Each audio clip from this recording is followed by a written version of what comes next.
Hey everybody, coming to you again here today with another Bible review. This time we're going to be looking at a Spanish translation of the Bible. Really going to be looking at the binding that it has and some of the interior things as well.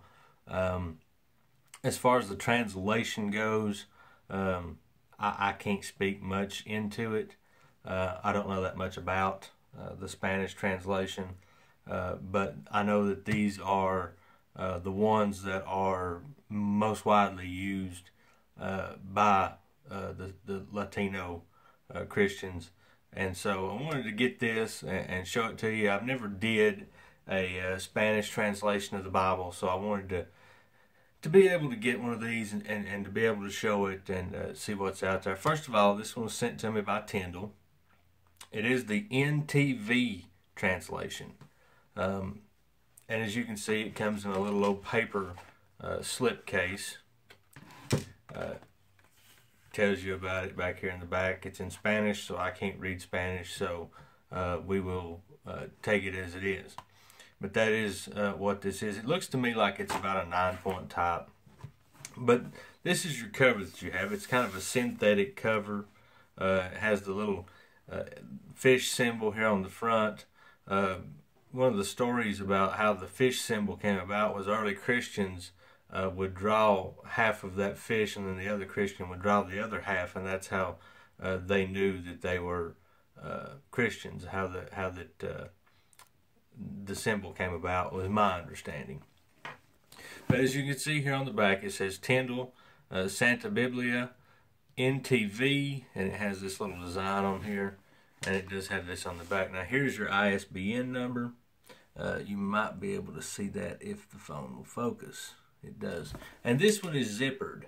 And that's one of the reasons why I got this one, was just to show that it is zippered. Now let's open this up. This is a thin line, as you can tell. It's only about 1 inch thick. So as you can see here, it does have this glued down binding on the inside. The zipper part is stitched in, and it gives you a little Psalm 119, 162. Here's your presentation page, and it tells you about this translation. Now here's the couple of different bindings that you can see here by the ISBN number. And as we get into it, I wanted to show you some things here at the beginning. Okay, so here's Genesis, chapter 2, 3, and 4. You can see it's double column format. Seems to be paragraph format as well. It has subtopical headings. It has your footnotes down here on the bottom. And the paper on this one in particular seems to have quite a bit of ghosting. You can see here in the little areas here. It appears to be line matched, which is good, but there is some ghosting here. Pretty thin paper as far as paper goes. This one did seem to me to look like that it was Smith sewn. Yes, it is Smith sewn. So just flipping through it here, let's flip over to the Psalms. Excuse me. This one does not have a ribbon marker. So that is one thing to note about this one. Here's your Psalms. Now you can see, let me get this up closer to the light here. You can see quite a bit of ghosting in your margins. Excuse me. And then when you get over into the New Testament, it is a black letter text. It's not a red letter text.